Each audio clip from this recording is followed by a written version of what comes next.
the title of the book, Out of the Ashes Came Hope. And the author is Monsignor William J. Linder, written with the help of Gilda Rogers. And we have Monsignor on the line with us. Hello, Monsignor. Hello, how are you today? Great to have you with us. And this is quite a story. Of course, your story, your experiences that take us all the way back to the 1960s in Newark, New Jersey. And just to remind everyone, at that time, Newark, New Jersey was in an intense challenges, racial challenges, right? Yes, in fact, Time magazine said it was the worst city in the United States. So the worst city in the United States that eventually erupts in riots in 1967. And here in 1963, you're thrown into that as the only white person probably that is there to help all of these folks African Americans who have struggled in poverty for just such a long time. Correct. So take us back. When it first happened, when you were assigned there, what were you feeling? Well, the first day I got there, you always reported first to the Chancery office for the Archdiocese, and I got an envelope which had my assignment in it, and you couldn't see it until you got out of the room.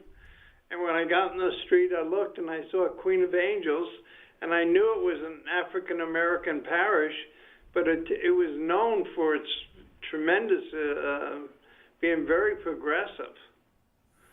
The pastor there had been the procurator at the seminary, and had before that been at Christ the King in an African American parish in Jersey City.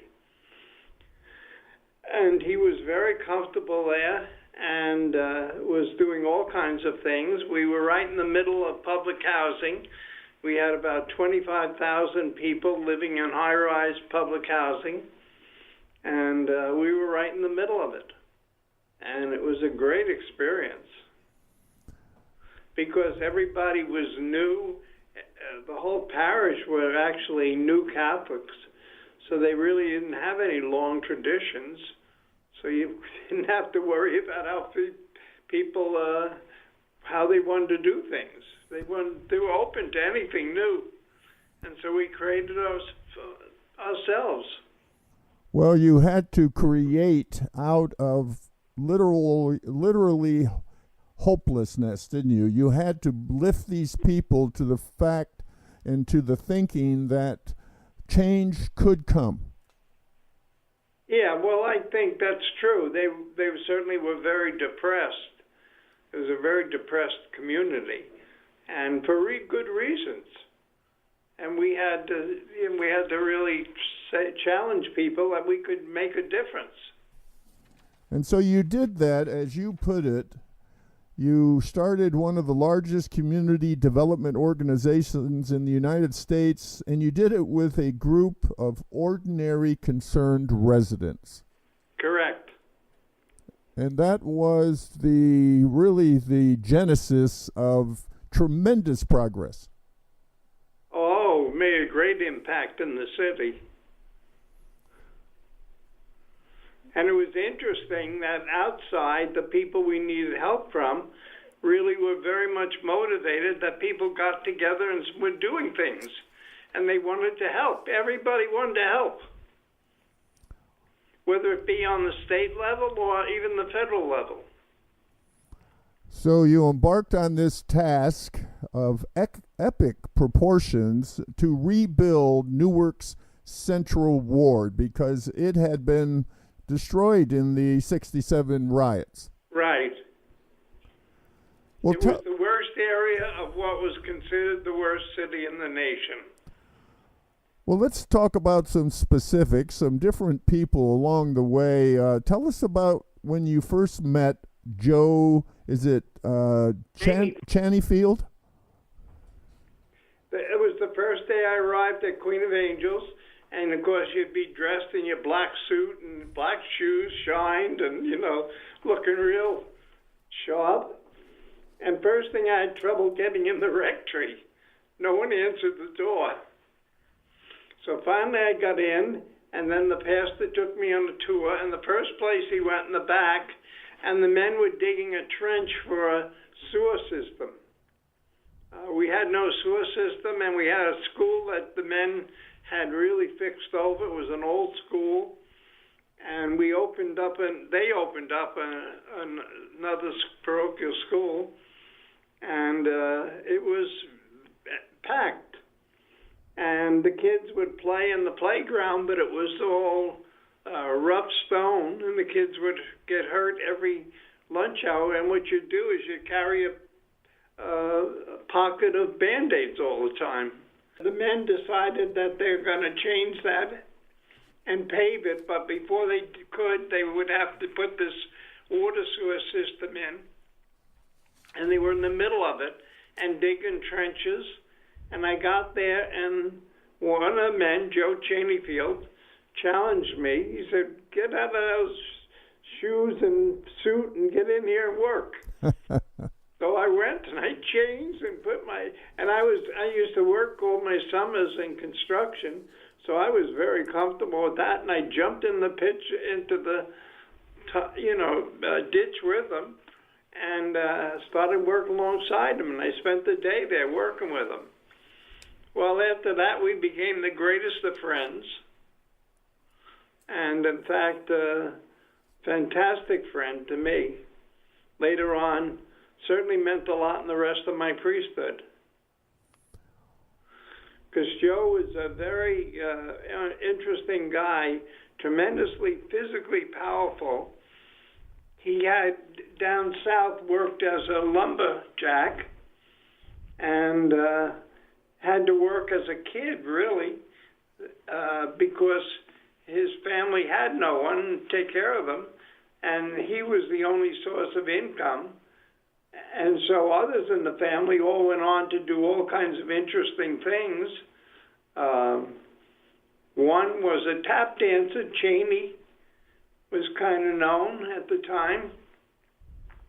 And his family were very successful. And Joe was the only guy that stayed. He was successful later on in his own way. He became president of the local union. And he was the type of guy people had a great deal of confidence in. So you helped develop black leadership in the community. Yep, local there, right there, lived in the projects. In fact, I live right, I live in the nursing home, but if I ever got out of here, I live right where the parking lot was in the building he lived in. How many years were you there? How many years were you assigned there as the priest? Well, the first parish, 10 years. And then later I was 38 years in St. Rose of Lima as pastor. And I owe that to Archbishop Garrity because I was always in trouble. And the way he used to talk, we got to get you regularized. And regularized meant that I got a regular assignment in the diocese, and it ended up as pastor of the parish. You know, not a great deal in number of people wanted to be pastors of those parishes.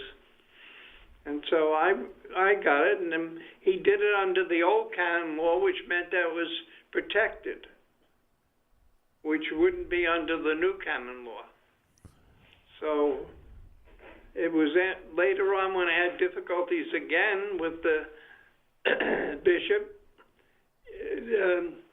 there wasn't anything he could do because I was protected. And in the first case, when Archbishop Boland brought charges against me and they went to Rome, they didn't do well. And so I knew I was very much protected, and I could afford to be radical. Well, it often takes a radical person to make radical changes and to improve a situation. You established what is called the New Community Corporation. Tell us about that and the mission statement and about your success. Well, originally what we decided were two things, that we had to create our own corporation, because at that time all the big developers were getting huge commitments of land in Newark for future development. Even though they weren't developing in most cases because there was no development going on, the mayor made commitments to them. And we felt that we had to have a local corporation, which was ours, and we had to do that. Development had to be done by the people. And I was at Fordham at the time going on for what eventually became going on for my doctorate. It wasn't then. I just wanted to go to take some courses. And I did a paper on leadership in Newark, black leadership in Newark, and I had a list of names, and I approached them all and asked them would they be on a corporation. They said yes. So all of them became part of our original corporation, and although what we called the advisory board, which was the local people, they really ran it. The others were like trustees, and but they were a good group of people. In both cases, I had great people. And we began then to take on, the first project was judge housing, because that's what seemed to be the most important thing in the eyes of the people. And we did that first. And that began a huge development. We now have over 2,000 units of senior housing alone. So it grew into something very massive.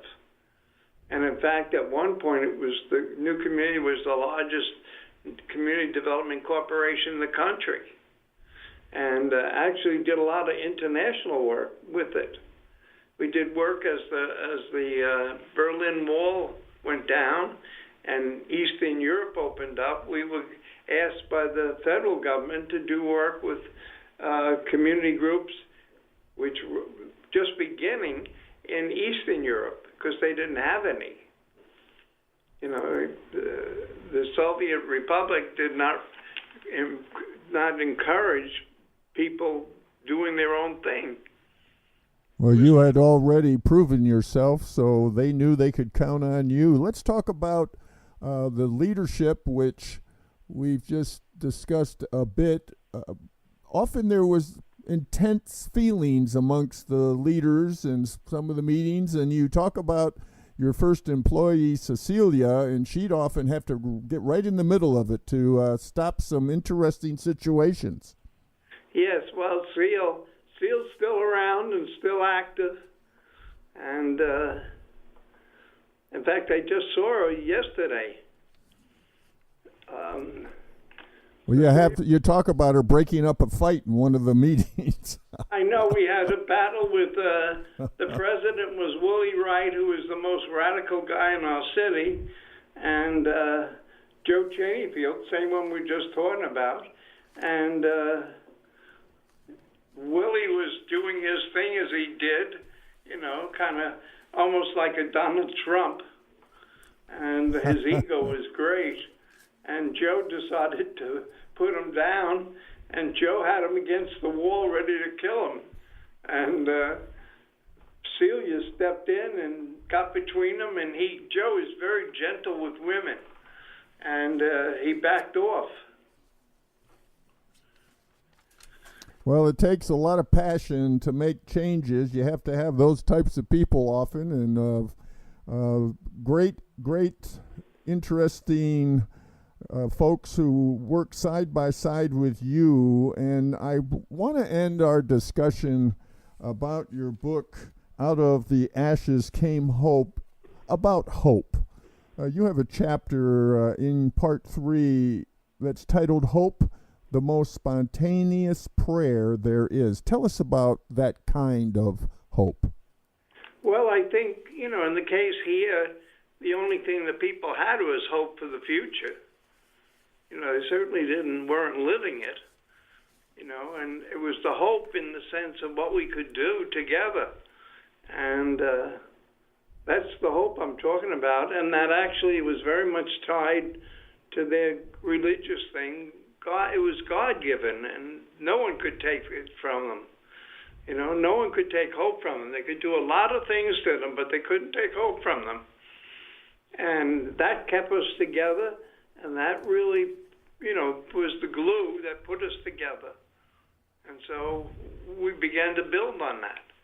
It wasn't that we had something, it was what we thought we could get if we worked together.